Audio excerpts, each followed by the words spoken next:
Hello, everyone. We're here at the NCBFAA conference in San Antonio, Texas, with the Simply Trade podcast. And I'm here with Jacob McDowell from the United States Department of Agriculture. Hi, Jacob. How are you today? Pretty good. Yourself? I'm great. Fantastic. It's a nice day, day two of the conference.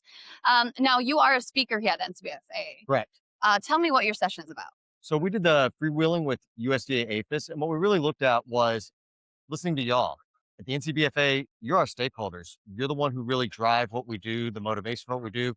And we're here to listen and learn from y'all too, and apply that to the policy that we do enforce out there. Right. And so what kind of issues are you addressing in your session?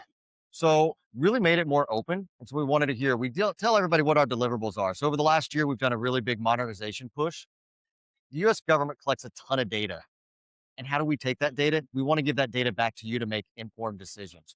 So one of the things we did was we have a lot of dashboards that we've been pushing out to be able to share the data we collect so that you can make a stronger business decision on your end. So by Yeah. making those stronger business decisions, we're empowering you with decisions. And so one of those deliverables has been really a wood packing material dashboard.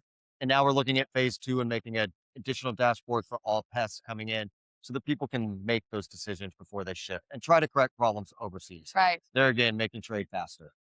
And which is very necessary. Now, you've been here at the conference, at day one. Obviously, we've concluded that. But what are some of the conversations you've been hearing? Oh, everybody's looking at new technologies. So AI, how we're adapting AI, how we're modernizing, and again, data, how do we get it out there faster? Yeah. Is that something you're addressing? Yes, that is. So some of our modernization efforts take into that AI accountability and stuff. How do we do some modeling with that? How do we push that technology out there? What are the benefits? What are the cons? But how can we also take data again and get that data in the hands and manipulate it to what you need to? And do you think that's an easy path moving forward? Or do you think that, there's still a lot of questions and a lot of, answers being sought? It's taking a lot of that data and merging it to what you need. We're on the science side of it. So at USDA, we take that science approach. And how do we take that science approach and apply it to the trade industry so that you have that same visibility there? It works concurrently. So with modern technology, there are hurdles, of course, as we all adapt to this. Yeah.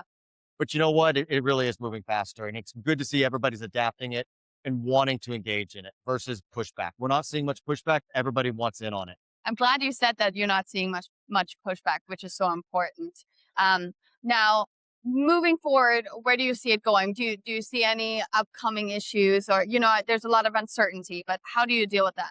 Well, that's what's unique. Everybody has their own business platform and business model. So what we're trying to do is build APIs with different businesses so that we actually interface with them. So if you want one specific to you, we're willing to adapt and work with you to build interfaces from our system to your system so that we can share data quicker and we can tailor stuff to you. That's a big change in how we've operated in the past. Right. But making that data where it's for you or making interfaces, whether it's fumigation interfaces, whether it's cold treatment interfaces, or whether it's just how to use our manuals, how to make regulatory decisions and how to do that. We want to get that information there. So AI is the path forward for that. That is one of the big things. And hearing everybody's, how do we do it? That's the Right. question is more Yeah. how, and that we're willing. Instead of us saying no, that willingness is what's really driving it. Right. And the keynote I hear is data. Data is the keynote. That's what everybody wants is how do you make an informed business decision? Yeah. How do Yeah. you know what the trends are? If we're not providing that to you, what trends do you know?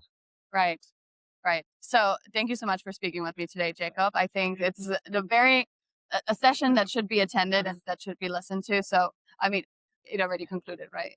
The session. Yes. Yes. So great. How was the turnout, by the way? Now that it had Oh, it's already great. concluded, was there Yeah. any questions that? No, it was great. We had a lot of feedback in there. Okay, We great. do our stuff a little bit different than a lot of times. A lot of times Yeah. people give a PowerPoint. We pretty much, that's why I was freewheeling with APHIS Uh-huh. was we want to hear from y'all. So there again, it's that learning from you Right. and taking your complaints and your concerns and addressing them Yeah. and making it where everybody hears it and everybody can apply that same knowledge out there. And again, it's that knowledge transfer. Yeah. Our goal is to get that knowledge to y'all and then learn the same way back and forth. That's Right. why we're also hosting more trainings this afternoon. We're going to have trainings on our manuals, training on our permitting process. So important. We're offering that 2 extra training sessions for that now to really engage more and learn more. Yeah. Thank you so much, Jacob. And we're getting so much intake here. I see we have a whole picture in the back, which is just incredible, and to showcase, the people that are here and the Yes. community that's here at NCBFA, which is awesome. So this interview is even more special now. So thank you so much. And thank you for joining me. Thank you.